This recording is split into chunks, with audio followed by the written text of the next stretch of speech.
ঈদ উল আজহার আগে জমে উঠেছে ইন্দোনেশিয়ার পশুর হাট। পূর্ব জাভায় একটি খামারে দেখা মিলছে উটের পাল।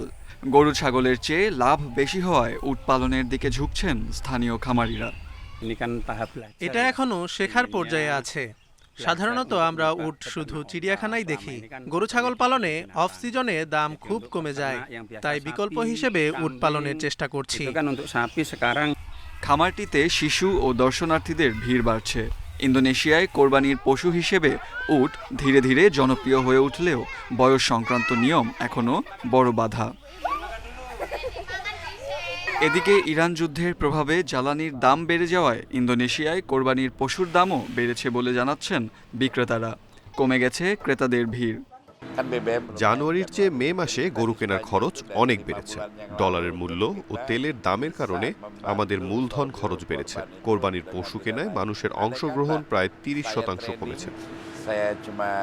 একই চিত্র দেখা যাচ্ছে ইরাক, ইয়েমেন ও পাকিস্তানেও।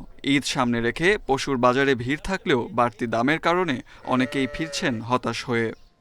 প্রতি বছরই আমরা কোরবানি দেই, কিন্তু আগে যে ভেড়ার দাম ছিল ২ লাখ দিনার, সেটা এখন ৪ থেকে ৬ লাখ। ব্যবসায়ীরা বলছেন যুদ্ধ পরিস্থিতি ও হরমুজ প্রণালী বন্ধ থাকায় বিশ্বজুড়ে সরবরাহ ব্যবস্থায় বড় ধাক্কা লেগেছে।